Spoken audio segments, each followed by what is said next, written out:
Hello everyone, back here. So I am sure किसी का भी दिन अच्छा नहीं गया होगा और कल तो छुट्टी है तो इस वजह से सोचा आज बात कर लेते हैं इस बारे में। गिरावट जो थी कुछ अलग टाइप की थी ये, उतनी सरप्राइजिंग नहीं थी, एक्सपेक्ट तो कर रहे थे कि इस तरह का कुछ होने वाला है, बट काफ़ी डेविस्टेटिंग थी। जिस तरह से स्टॉप लॉस हिट होने को दिखे बहुत सैड डिप्रेसिंग था। पर्सनली मेरे 16,000 रुपये के स्टॉप लॉस हुए हैं आज के दिन, बट देन अगेन मेरा कैपिटल बहुत ज़्यादा था, like it was in terms of lakhs. तो उस पर 16,000 रुपये के लॉस पे मैं निकल गया क्योंकि मैं बहुत छोटा स्टॉप लॉस रखता हूँ और टारगेट बहुत लंबा रखता हूँ। That's just one of the way that I trade. तो अब आप यहाँ पे क्या कर सकते हैं, हम इन जनरल क्या कर सकते हैं अपने आप को हेज करने के लिए कि हमें परेशानी ना हो। यहाँ पे फ्यूचर एंड ऑप्शंस नहीं हो रहे, अब अपने आप को नॉट एग्जैक्टली हेज, अपने आप को सिक्योर करने के लिए अगर आपकी कुछ पोजीशंस हैं जिनमें आपको प्रॉफिट हो रहा है, आप सबसे पहले उन्हें प्रॉफिट बुक करो। चुपचाप अपने स्टॉप लॉसेस लगा के रखिए, रोज CDSL वेरिफिकेशन करिए, स्टॉप लॉस आए कंप्यूटर को, सिस्टम को अपने आप एग्जिट होने दीजिए। आप वेट मत करिए कि यहाँ पे क्लोजिंग बेसिस पे यहाँ पे अगर गिर के आएगा तो हम यहाँ पे ऐसा ले लेंगे। ऐसा करने का कोई पॉइंट नहीं है क्योंकि दिख रहा होगा आपको कि जब ये गिरावट हो रही है तो किस लेवल पे हो रही है। आपको हो सकता है टाइम ना मिले। आई मीन अगर हम एक इन जनरल एक निफ्टी 50 की अगर वॉच लिस्ट देखते हैं यहाँ पे, जो सबसे ज़्यादा जिसके अंदर कोई ज़्यादा लोग हम ट्रेड नहीं कर रहे होते हैं, तो यहाँ पे 4% रफली की गिरावट मिलने देखने को मिली है। काफ़ी डेवस्टेटिंग माहौल रहा है। खैर, अब हम क्या कर सकते हैं यहाँ पे, अपने स्टॉप लॉसेस के लिए हम स्ट्रिक्ट हो सकते हैं, अपने प्रॉफिट्स हम बुक कर सकते हैं। हो सकता है वेट करना पड़े, कोई परेशानी नहीं है। मार्केट हो सकता है ये बॉटम बन गया हो सकता है बॉटम बन जाए, हम थोड़ा सा लेट एंट्री करेंगे ताकि हमारा पैसा बचा रहे।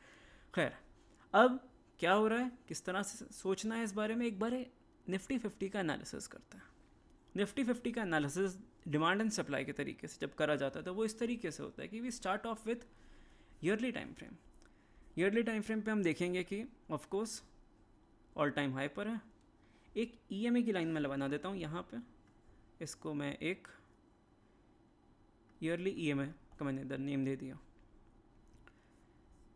इसमें आएंगे हम हाफ ईयरली के ऊपर, तो हाफ ईयरली के अंदर हम दोबारा एक EMA का यहाँ पे EMA पे लाइन लगा देते हैं। इससे बस फ़ायदा ये रहेगा कि हमें पता रहेगा कि इन एरियाज़ पे बाइंग आ सकती है, जो यूजुअली एक छोटे टाइम फ्रेम को देख करके बहुत ज़्यादा ऑब्वियस नहीं होता। So yearly, half yearly, quarterly time frame हमने देख लिया। हमें क्वार्टरली पे ही सप्लाई डिमांड जोन दिख रहे हैं। अपने पास हाफ ईयरली पे कोई डिमांड जोन नहीं था। अब अपने डिमांड जोन हम मार्क करते हैं, जो पास है उन्हीं को करेंगे। तो एक तो ये हो गया अपना डिमांड जोन, ये हो गया अपना डिमांड जोन क्वार्टरली। और एक सिमिलर एरिया है अपने पास यहाँ पे ऊपर, rally base base rally. Even though अच्छी खासी बॉडी है और इसको रैली नहीं कंसिडर करना चाहिए, but for the sake of analysis, क्योंकि कहीं ना कहीं तो सपोर्ट ढूंढना है, तो यहाँ पे मैं मार्क कर रहा हूँ। मंथली देखूंगा, हो सकता है चेंज करना पड़े। मंथली देखने पे समझ में आ रहा है कि एक्चुअली अपना एरिया यहाँ पे है थोड़ा सा, पर यहाँ पे क्वार्टरली का भी सपोर्ट है, तो हमने इसको थोड़ा सा चेंज कर लिया और यहाँ पे मंथली का EMA भी आ रहा है। अब इस एरिया के अंदर मुझे लगता है यहाँ पे कुछ हो सकता है। Let's have a look weekly के अंदर। वो एरिया कौन सा था? आई थिंक ये वाला था। खैर कोई बात नहीं, इसी पे एक काम करता हूँ, वीकली का एरिया मार्क कर देता हूँ। अब मैं इसको वीकली कर रहा हूँ तो ये गायब हो जाएगा, पर ये वीकली पे अवेलेबल हो जाएगा, उस पर यहाँ पे W लिखा हुआ होगा। Okay, so if you look at it, तो ये मोटा मोटा यही एक एरिया है जिसके अंदर अपने को दिख रहा है कि हाँ कुछ बाइंग यहाँ पे मिल सकती है। तो अब हम ये एरियाज इसलिए देख रहे हैं क्योंकि ऊपर से तो टूटना शुरू हो गया, तो इस वजह से हमें नीचे के एरियाज देखने पड़ेंगे। अब अपने पास एक ये एरिया था, रफली ये ब्रेक हो गया, एक बार टेस्ट हो चुका है। एक बार अगर आप देखेंगे तो ये डिमांड जोन अपना था वीकली का, और ये एक बार टेस्ट हो गया। तो इसका कलर मैं चेंज करके कुछ ऐसा कर दूंगा जब टेस्टेड हो जाता है, और यहाँ पे मैं लिख देता हूँ टेस्टेड। वीकली EMA उसके नीचे क्लोजिंग हो गई है, हो सकता है यहाँ से बाउंस बैक आ जाए, but then again bounce back आ जाए, मार्केट में बहुत कुछ हो सकता है। ये यहाँ पे ट्रेडिंग के अंदर कुछ भी चीज़ 100% नहीं होती, सारा गेम प्रोबेबिलिटी का है, प्रोबेबिलिटी हमें अपने फेवर में करनी होती है। यहाँ पे अगर हमने यहाँ पे बाउंस बैक आ गया तो इस पर बहुत लोग हो सकता है ये लोग इस तरीके से सोचें कि वीकली ये में थी, बाउंस बैक आ गया, हमें डरा दिया, हमने ट्रेड नहीं ले पाए। कुछ लोग इस तरीके से भी सोच सकते हैं कि प्रोबेबिलिटी का गेम है और प्रोबेबिलिटी यहाँ पे दिख रहा है कि अपने एरियाज टूट रहे हैं। अब हम एक बार इसके ऊपर डेली पे आ जाते हैं। डेली पे आएंगे, हमें देखेंगे कि ये वीकली का एरिया था और वीकली के एरिया के अंदर यहाँ पे आपको 75 मिनट्स पे एक जोन मिलेगा। 75 एंड एक्चुअली 125 मिनट के ऊपर भी यहाँ पे जोन मिल जाएगा। देखिए अब मैं ये कह सकता हूँ कि यहाँ पे इसके अंदर एंट्री हो गई है, बट आप कैंडल का साइज़ देखो, जिस तरीके से ये आई है ना, भूखे नंगों की तरह आया है कि कुछ नहीं छोड़ेंगे, सब खा जाएंगे, उस तरीके से आई है। कोई पॉइंट नहीं है यहाँ पे किसी भी तरह की ट्रेड प्लान करने का। अब हम देख सकते हैं कि अपना एक वीकली का एरिया है इधर, जो हमने मार्क भी किया है। इस वीकली के एरिया के अंदर हुआ क्या है, ड्रॉप, यहाँ पे बेस कैंडल बनी और उसके बाद रैली, गैप अप रैली 0.1, मतलब आप इधर देखिए 0.7%, ये निफ्टी 50 के इंडेक्स के अंदर है। 0.7% यहाँ पे गया ऊपर, 0.82% ऊपर गया, यहाँ पे 0.1% ऊपर गया, यहाँ पे 0.7% ऊपर गया। तो अगर आप देखेंगे कि इस एरिया की स्ट्रेंथ इतनी ज़्यादा थी कि यहाँ से यहाँ तक 4% की रैली, 4% की रैली हमें मोटा मोटा 1 2 3 4 कैंडल्स के अंदर मिली है। तो ये एरिया इतना ज़्यादा स्ट्रॉन्ग था। हाँ, इसको 20 EMA का सपोर्ट था, तो ये एरिया अब हमारे लिए एक अच्छा सपोर्ट बनेगा। 125 मिनट्स पे जाएंगे क्योंकि वीकली का 2 टाइम फ्रेम नीचे हम देखेंगे, तो वीकली से 2 टाइम फ्रेम नीचे मतलब ट्रेंड हम चेक करेंगे डेली के ऊपर, जो ट्रेंड अभी डाउन हमें दिख रहा है, और 125 मिनट पे हम एग्जीक्यूशन देखेंगे। तो हमें यहाँ पे एक एरिया मिलता है, थोड़ा गार्बेज सा है। 75 मिनट एक बार चेक कर रहे हैं,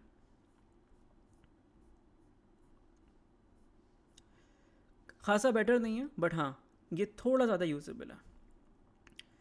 यहाँ पे हम इसको इस तरीके से मार्क कर सकते हैं, और मैं तो बोलता हूँ सेफ होने के लिए ये जो एरिया है, एक्चुअली नहीं, इस एरिया के अंदर एक्चुअली इसने कोई अचीवमेंट ही नहीं है, इस एरिया ने कहीं तक नहीं पहुँचाया, तो इसको ऐड नहीं करेंगे हम। बस यहाँ पे थोड़ा अपना SL वाइड रख के इस एरिया पे हम रिवर्सल का वेट करेंगे। अब ये निफ्टी है, यहाँ पे ऐसा नहीं है कि आप उठा करके ट्रेड उठा कोई, मतलब यहाँ पे आप फ्यूचर या ऑप्शन उठा लो, उस चीज़ के लिए तो है ही नहीं है चैनल। ये बस इसलिए है कि इस एरिया पे अब जब आएगा प्राइस, तो इस एरिया पे प्राइस आने के ऊपर हम थोड़ा सा इसके ऊपर ये हमें कॉन्फिडेंस आ सकता है कि हाँ ठीक है, ये एरिया ने पिछला ऑल टाइम हाई की जो रैली दी थी, मतलब अगर इस एरिया का पूरा मूव देखें तो इस एरिया का पूरा मूव, जो सिंगल मूव ने इसने जो कवर करा है विद 27 डेज, जो इसने कवर करा है, वर्किंग डेज 27 के अंदर मोटा मोटा 20 दिन लगे। 20 दिन के अंदर इसने 8% यहाँ पे रैली दी थी और मार्केट को एक नया ऑल टाइम हाई यहीं पे 19999 गया था ना, करेक्ट या। तो इस एरिया के अंदर बहुत ज़्यादा पोटेंशियल है कि ये किसी भी तरह की इस सेलिंग को रोक सके, क्योंकि वी हैव टू अंडरस्टैंड इस सेलिंग का कोई ओरिजिन नहीं है।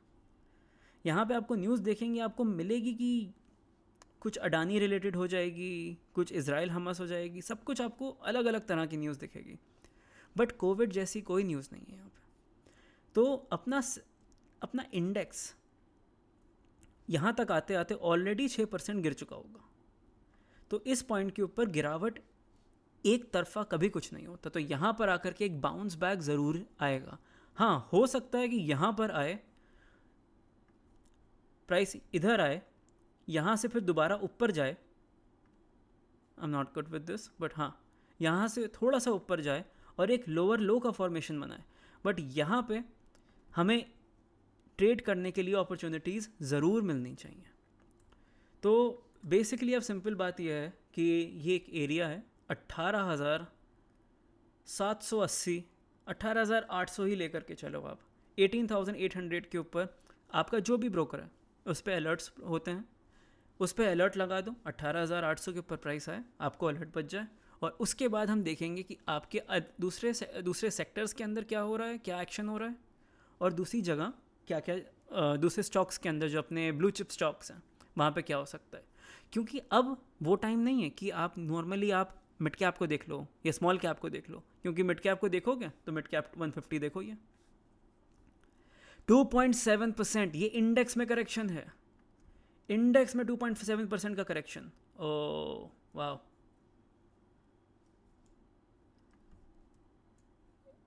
यस 2.7%, यहाँ पे 2.9% का करेक्शन हुआ था, और तब इतना ज़्यादा ड्रामा हो गया था। यहाँ पे तो अलग ही गेम है। तो अब हर तरह का सपोर्ट ब्रेक हो चुका है। यहाँ पे पिछली बार 20 EMA ने सपोर्ट कर दिया था, फिर हमें लग रहा था कि 50 EMA थोड़ा सा सपोर्ट करेगा, कुछ नहीं कर पाया, सीधा टूट करके नीचे आ गया। सिमिलरली स्मॉल कैप देखोगे, हालत और बदतर है। उस दिन जो 12 सितंबर को जो कैंडल बनी थी जिसने सबको हिला के रख दिया था, उस दिन 3.8% का करेक्शन था। यहाँ पे दोबारा 3.8% का करेक्शन है रफली। तो अगेन कुछ करने लायक नहीं है, यहाँ पे दूर रहो। और मतलब यहाँ पे दिख रहा है एक्चुअली 50 EMA का थोड़ा सा सपोर्ट है, बट देन अगेन आप ये सेलिंग प्रेशर देख रहे हो, जब तक ये ऑर्डर ख़त्म होंगे प्राइस हो सकता है यहाँ पे पहुँच जाए। और माइक्रो कैप जो मेरा फेवरेट है, मुझे तो लग रहा है म्यूचुअल फंड से पैसा निकालना पड़ेगा। ये देखिए सीधा 50 EMA को टेस्ट करा है, वरना सबसे स्ट्रांग यही चल रहा था, वरना 20 EMA को ये इस तरह से स्ट्रांगली रिस्पेक्ट कर रहा था, बट सीधा 50 के पास आ गया ये। अब जिस तरह का ये वॉल्यूम दिख रहा है मुझे, एक बार वॉल्यूम का इंडिकेटर ऑन करता हूँ मैं, वॉल्यूम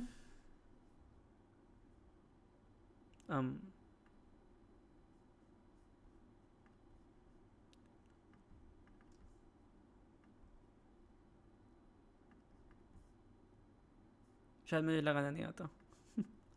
खैर, I will figure it out on my own time. Regardless, एक बार और ट्राई करते हैं।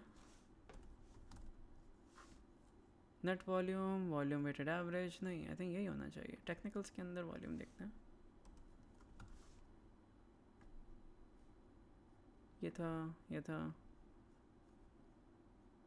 यप, इनमें से कुछ नहीं है, मुझे ही नहीं आता, मेरी my bad, sorry.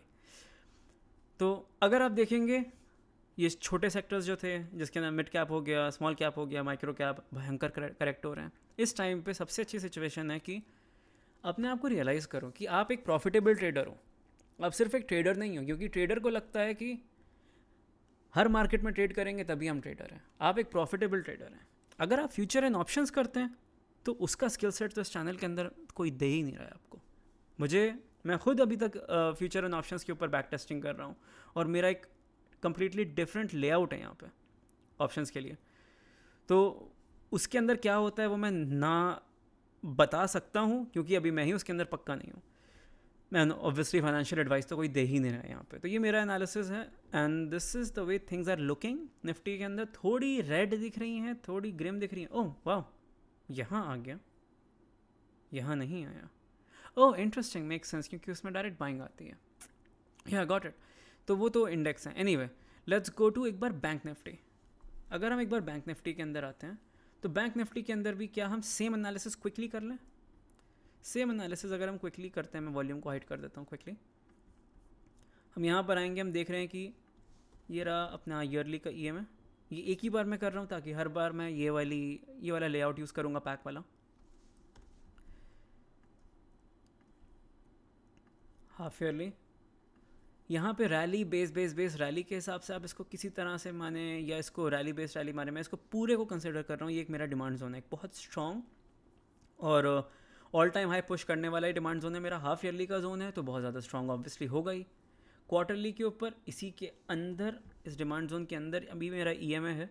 I hope इस EMA को मुझे सपोर्ट लेने की ज़रूरत ना पड़े, बिकॉज दैट वुड मीन कि इंडेक्स 20%, बैंक निफ्टी जैसा इंडेक्स 20% करेक्ट हो चुका है, तबाही हो जाएगी एट दैट पॉइंट। तो मंथली पे आते हैं। मंथली पे ड्रॉप बेस्ड रैली, ये हमें एक एरिया दिखता है जो खासा प्रॉमिसिंग है। इसको मैं नीचे वाले एरिया को विक टू विक मार्क कर रहा हूँ।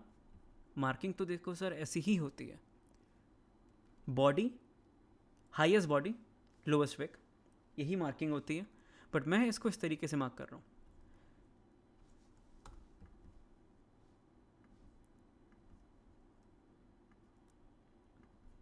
डिमांड जोन मंथली, एंड ये मंथ अभी क्लोज नहीं हुआ है, ये सब कुछ एरिया टेस्टेड है, सब कुछ टेस्टेड है। तो हाँ, अब मंथली के अंदर इस एरिया के अंदर बस एक छोटी सी चीज़ है कि इसके अंदर वी हैव टू अंडरस्टैंड कि इसने क्या किया। इस मंथली के एरिया ने, ये इतना स्ट्रॉन्ग एरिया था कि इसने एक ऑल टाइम हाई की सप्लाई जोन को, आप देखिए ये आपको मंथली पे ऑल टाइम हाई का सप्लाई जोन मिलेगा जिसने ठीक ठाक मूव दिया था, उस सप्लाई जोन को इसने ब्रेक कर दिया, यहाँ से इसने नया ऑल टाइम हाई दिया। तो मैं यहाँ पे आगे लिख दूंगा अचीवमेंट, कि इस लोकेशन की भी अचीवमेंट है, ये जो लोकेशन है। अब हम आ जाते हैं छोटे टाइम फ्रेम पे, ट्रेंड वाले टाइम फ्रेम पे। यहाँ पे ये टूट गया, ये टूट गया, ये पता नहीं टूटे बचेगा टूटेगा, हमें उससे फ़र्क नहीं पड़ता। ईएमए हमारा ऊपर जा चुका है, तो ईएमए अब हमारे लिए रेसिस्टेंस का काम करेगा। हम अगर यहाँ पे देखेंगे तो इस एरिया के अंदर हमें समझ में ये आ रहा है कि एक तो हमें मंथली डिमांड जोन के अंदर, ये रहा अपना वीकली का डिमांड जोन, तो इट्स लाइक जैसे हम ऑप्शंस की भाषा में कॉन्फ्लुएंस लेवल्स कहते हैं, एक्चुअली नहीं, इन जनरल स्टॉक मार्केट के अंदर हम इसको कॉन्फ्लुएंस लेवल्स कहते हैं। तो इधर कॉन्फ्लुएंस हमें मिल रहा है कि हाँ, इधर सिर्फ एक टाइम फ्रेम का सपोर्ट नहीं है, यहाँ पे हमें मल्टीपल टाइम फ्रेम सपोर्ट हम समझ रहे हैं। तो multiple time frame support of course is very strong. हमें मंथली का सपोर्ट मिल गया, और इन 3 एरियाज़ पे हमें वीकली का भी सपोर्ट मिलेगा, क्योंकि ये एक दूसरे को ओवरलैप कर रहे हैं, ये जो डार्क ग्रीन एरियाज़ हैं यहाँ पे। अब एक काम और करते हैं, डेली पे आ जाते हैं एक बार। डेली पे आएंगे तो डेली पे वी कैन सी कि यहाँ पे इस एरिया में अपने पास एक गोल्डन क्रॉसओवर भी है। इस एरिया के अंदर अपने पास गोल्डन क्रॉसओवर है, और ये मार्केट का मेरा ऑब्जर्वेशन है कि जब इतनी सारी ग्रीन कैंडल्स के बीच में एक रेड कैंडल होती है तो यहाँ ये एरिया बहुत ही ज़्यादा पावरफुल होता है। तो इस एरिया को मैंने थोड़ा सा दोबारा, अब मैंने डी के साथ, डेली के साथ इसको मैंने मार्क कर दिया है, और ईएमए की लाइन में दोबारा ऊपर डाल रहा हूँ। अब बेसिकली द वे मेरी मार्किंग मुझे सजेस्ट कर रही है, मैं कोशिश करूँगा कि प्राइस मंथली के ये जो एरिया है, मंथली के एरिया में आए, जहाँ पे ये वीकली का एरिया भी कोइंसाइड कर रहा है, और इसका एग्जीक्यूशन हो सकता है अच्छा हो। देखिए कितना छोटा सा एक एरिया है जहाँ पे एक स्ट्रॉन्ग अपमूव आया था, पर मैं यहाँ पे कंफर्मेशन का वेट करूँगा। अगर मुझे ट्रेड करना है और मुझे डायरेक्टली ट्रेड करना है, अपने आप कोई रिवर्सल पॉइंट डिसाइड करके ट्रेड करना है, तो उसके लिए मैं वेट करूँगा कि इस एरिया के अंदर प्राइस आए और इसको अगर ब्रेक करती है, क्योंकि यहाँ पे आपको समझिए हो क्या रहा है, ये मंथली का भी एरिया है, ये वीकली का भी एरिया है, ये डेली का भी एरिया है, यहाँ पे अपने पास एक गोल्डन क्रॉसओवर भी है। यहाँ पे हमें जब प्राइस आएगी तो लगता है मंथली ईएमए का भी सपोर्ट आ जाएगा, क्योंकि मंथली ईएमए अभी तो वहीं पर है, जब प्राइस नीचे आएगी तो ईएमए ये भी नीचे ही आएगा। तो इस एरिया के अंदर हमें गोल्डन क्रॉसओवर, मंथली के ईएमए का, monthly demand zone, weekly demand zone, daily demand zone, और ये एक फ्रीक कैंडल जिसको मैं कहता हूँ, क्योंकि यहाँ पे बहुत स्ट्रॉन्ग बाइंग प्रेशर होता है, वो इस एरिया ने उसके बाद एक हैमर क्रिएट करा, और गैप अप से हैमर क्रिएट करके इसने एक नया ऑल टाइम हाई दिया। इसको एक काइंड ऑफ ओरिजिन कह सकते हैं, क्योंकि इसने इस एरिया को तोड़ दिया, इस एरिया को तोड़ दिया, और बहुत जल्दी तोड़ दिया। तो ये एक ओरिजिन है, यहाँ पे एक इम्बैलेंस क्रिएट हुआ है, क्योंकि इससे पहले क्या था, एक अपना ट्रेंड बना हुआ था जिसको हम कहते हैं लोअर लो लोअर हाई, यहाँ पे वो ट्रेंड चेंज हुआ है। तो ये मेरा अंडरस्टैंडिंग है। अब मैं इस एरिया का वेट करूँगा before I trade. That would be all. Nifty, bank Nifty का मैंने एनालिसिस कर लिया है, आपको बोल दिया है कि mid cap, small cap, micro cap थोड़ा सा बिल्कुल अवॉइड करिए। इनफैक्ट नई ट्रेड लेना तो इनमें भी अवॉइड करिए, प्रॉफिट बुक करो, चिल करो, दूर से लड़ाई देखो, ब्लड बाथ है, जंग देखो, जो भी कर रहे हैं आप, अपने पैसे लेके अलग हो जाइए, और जैसे ही जंग ख़त्म हो जाएगी और दोबारा एक अच्छा वक्त आएगा तो आप रैली इन्जॉय करिएगा एज एन इक्विटी ट्रेडर। अगर आप फ्यूचर एंड ऑप्शन वाले हैं देन मुझे आपको बताने वाली ज़रूरत नहीं है, आप रोज़ पुट ख़रीद सकते हैं, या फिर आप रोज़ कॉल सेल कर सकते हैं, या फिर आप फ्यूचर शॉर्ट कर सकते हैं। That's entirely up to you. So this was everything that I wanted to say. अब अगला वीडियो मैं सोच रहा हूँ कि हर सेक्टर के एनालिसिस के ऊपर बना दूँ, अलग अलग सेक्टर्स के मेरा क्या एनालिसिस है, एंड कोई देख तो रहा नहीं है क्योंकि कोई सब्सक्राइबर, कोई व्यूज़ कुछ है नहीं मेरे पास. I am probably just talking to myself. But yeah awkward, whatever. Thank you so much. ज़िंदा रहिए, परेशान मत होइए, स्ट्रेस कम रखिए, थोड़ा मेडिटेशन करिए. ये एक बुक है ट्रेडिंग इन द जोन, अभी मैं पढ़ रहा हूँ. चैप्टर 11 ऑलमोस्ट ख़त्म कर दिए वो. और एक और एप्लीकेशन है, काम के नाम से एक एप्लीकेशन है, वो इसमें नहीं है, मेरे फ़ोन में है. काम ऐप डाउनलोड करिए, मेडिटेशन करिए मुफ्त के अंदर. टेंशन मत लीजिए, सब कुछ ठीक हो जाएगा. ये टेम्प्रेरी है. लॉस छोटा रखिए, प्रॉफिट बड़ा करेंगे हम. लॉस छोटा रख के अपने आप को मार्केट में बना के रखिएगा. Thank you so much. Have a good day.